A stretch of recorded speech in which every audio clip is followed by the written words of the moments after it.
The Stranger Things Season 4 Volume 2. It is here, the finale is here. Does it deliver? The short answer is yes. But I'll be honest, my hype wasn't as high as it was, say, 3 weeks ago, 4 weeks ago, 5 weeks ago, when, I was still kind of on the hype train of finishing Volume 1, because I think there was just too much of a gap, and I think the fact that, you can just binge those first 7 episodes, and then you just don't see it for like 6-7 weeks, and then you watch the rest again. I don't know, I just think the way it was laid out, it for me personally at least, because I wouldn't say I'm like a super fan, because I only watched it all for the first time like a few months back, but I do think that pacing it a little bit different would have been better. Maybe doing, weekly episodes would have been better at maintaining, the hype and just the build up for it all. I don't know, just for me, because I was really on that hype train initially. But then just going like 7 weeks without it, however long it was, it just kind of took away from it a little bit for me. Regardless, this was a large amount of viewing for 2 episodes. Of course, it's nearly 4 hours worth, because the first episode is like an hour and a half, and the second episode is like 2 hours 20. So there is a lot of viewing here, and unfortunately for me, I saw it in like 8 installments, because I just kept getting almost cut away from it, whether it be work or other stuff to do.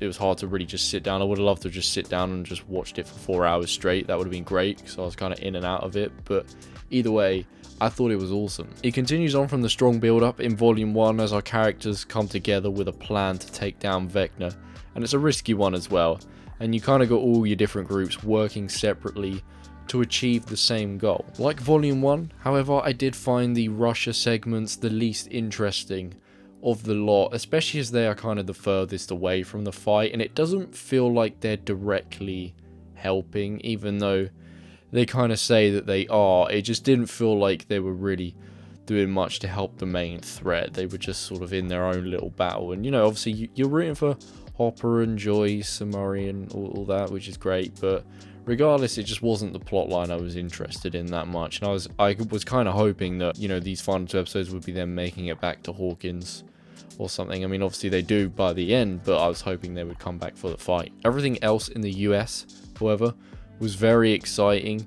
Even the stuff that wasn't in Hawkins with like Mike's group, it was cool that they found 11 and they were finding a way to directly help all the group in Hawkins, and then the group in Hawkins is split into 2, because you got half of them in the real world Hawkins and half of them in the upside down Hawkins. So that made for a very interesting dynamic, as these 3 groups are all working together without really realizing it, especially with Mike's group. They're all working together to achieve the same goal, which is to take down Vecna, who is a very huge threat. And during all this viewing, especially with all the tension and build up, it made it very worrisome every single scene when there's a threat, because you think, is this the moment where a character dies? And obviously most of those situations don't amount to anything, but there was one, and unfortunately it was Eddie, a character I really liked, a character who was obviously new this season, and I thought he was just really good, and I loved his character development from the first episode to here. Obviously this season is much longer because of the episode length, even though it's like the same amount of episodes as season 2, but each one is just so much longer than normal, so it felt like he got a lot of time to develop throughout this season, and I really liked where his character ended up. It felt like he had a very good arc, and it's a shame that he's dead. It almost reminded me a bit of Bob's character, from season 2, not in the sense of like they're similar in their arcs and whatnot, but in the sense it's like it's a character that's been introduced to the show that season, and then they've been the one that's been killed off, because, I don't know, maybe the creators just really don't want to be killing off anyone that isn't OG, which is fair enough, I guess, but even so, it just feels a shame to lose Eddie, because I think he had more to offer. I think he would have been someone to include in the final season of the show, but it is what it is. Rip Eddie. And of course, we did nearly lose Max. I kind of thought that was a cert, and obviously 11 saved her, which was nice, because I do like Max's character, but also at the same time, not that I wanted her to die, but I think it would have been effective. I think it would have been very painful. Obviously, as a viewer, it would have been sad, but I think it would have been effective, and it did feel effective when I thought she had died. And I imagine she'll come back in season 5, even though she is comatose right now, but she did still get it pretty rough, all her limbs being snapped, the fact that she's probably blind, it's messed up.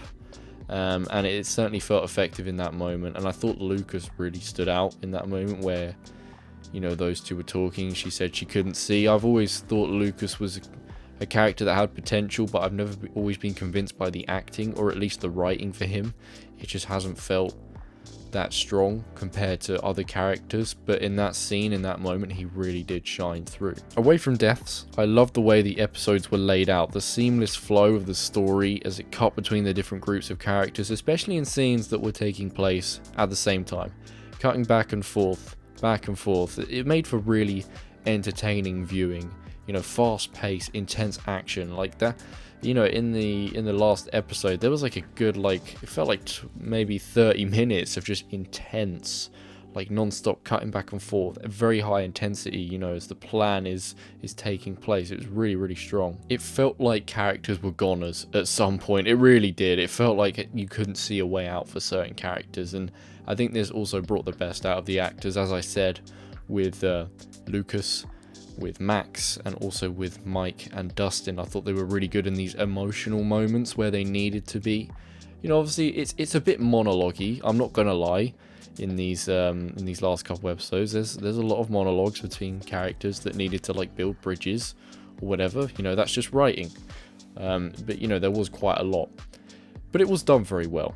You know, even if it does feel like a little bit on the nose or maybe a little bit cheesy at times, it was effective. You know, it's delivered very, very well by these characters. The emotional moments were emotional. That's the important thing. They were emotional, but I think they could have been more emotional, at least for me. I know some people have actually found them emotional, which is great. I'm glad they have, because that's one of the most important things with the show. You want it to hit you emotionally. You know, you want it to make you tear up. I think that's a very good sign of a show. Just for me personally, I think without that large gap in the middle, it would have been more effective for me. But also, in my case, I've only been on the Stranger Things bandwagon for like the past month and a half, you know, because I never watched it from the start. I was very, very late to watching it. You know, I watched it all when season 4 like first came out.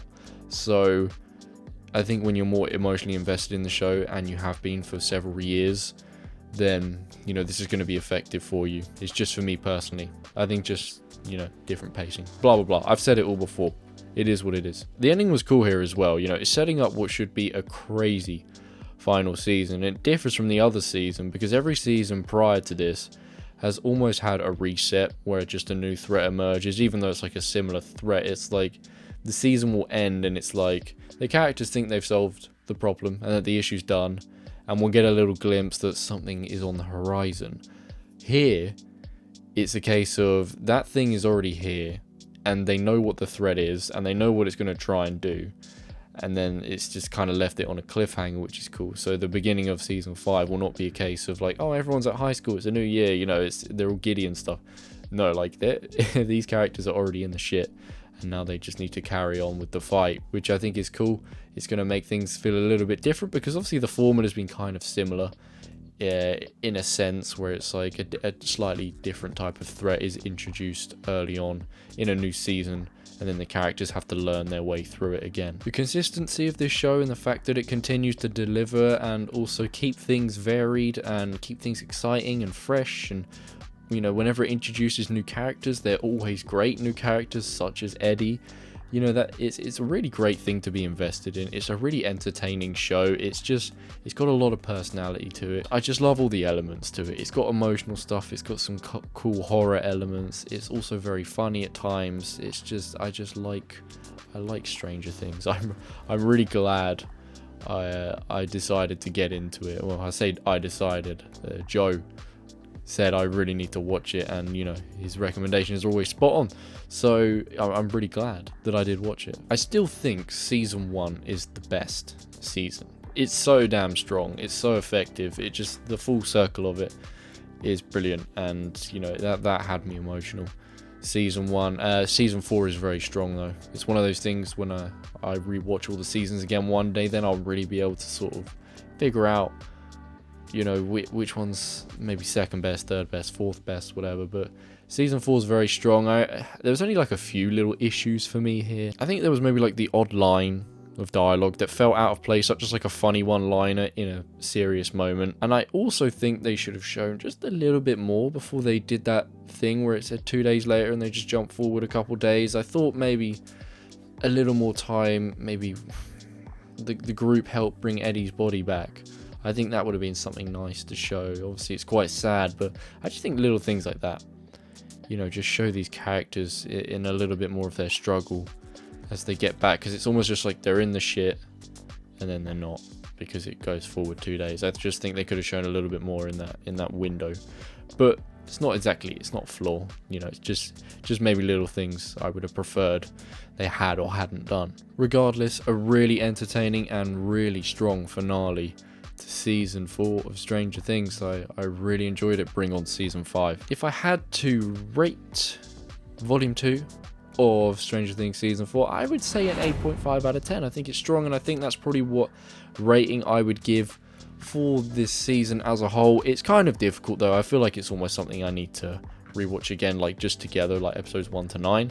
But regardless, it's been great, and you know, before season 5, I'm sure I will do a binge through of seasons 1 to 4 again, just to really get myself up to date whenever that time comes. I hope it's not too long away. I mean, I don't want the kids actors looking too old yet, because they're already like 20-year-olds playing 14-year-olds, so you know, they leave it any longer, it's just going to be impossible. But regardless, until that day comes, I look forward to it. And yeah, really awesome season again from Stranger Things. Let me know what you think about it. Where do you think it ranks with like the best seasons of Stranger Things? And yeah, just share your thoughts. I'm always, you know, I love reading the comments, so if you've got anything to say, please do it, even if you want to call me a bitch. Regardless, I've been Joe Squared. Thank you very much for watching, and I will see you in the next video. Bye bye.